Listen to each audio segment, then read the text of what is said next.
Hi guys! Magandang araw sa inyong lahat! Magagawa tayo ng graham cake.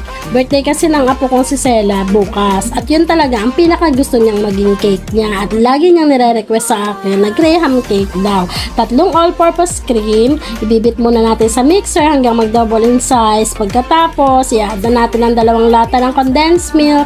At ganun din, ibabalik sa mixer hanggang sa mag-incorporate at mag-volume pa siya. At nilagyan ko nga rin pala ng half cup of whipping cream para hindi siya maging runny at hindi siya mabilis matunaw. At sa pag-a-assemble nga, yung unahin nating i-layer ang ating cream. At kasunod ay ang mga graham. Ang graham biscuits ay ating ididip muna sa fresh milk. Iayos lang natin siya ng naaayon sa konti ng ating lalagyan. At ang susunod ay ilalagyan na natin ang ating pinaka-flavor. Pwede ring fruit cocktail, pwedeng peaches. Ang gusto ko ay itong strawberry jam.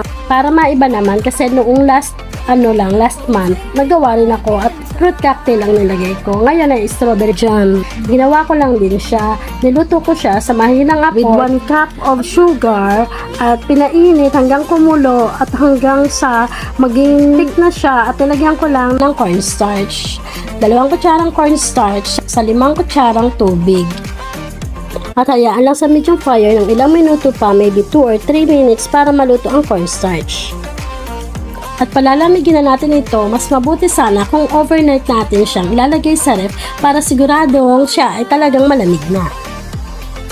Bali 2 layer lang ang nagawa ko rito, mas maganda sana kung magiging 3 pa para talagang mas lasang-lasa natin yung graham.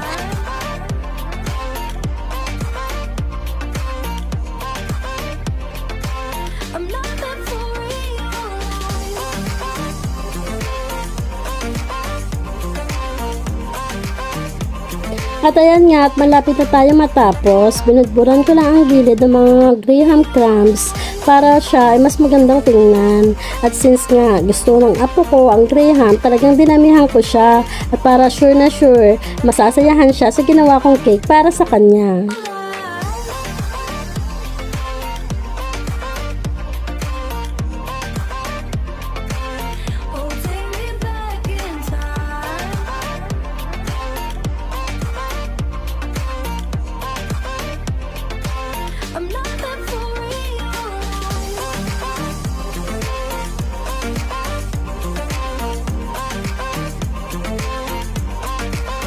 At ini-overload ko rin ang strawberry jam.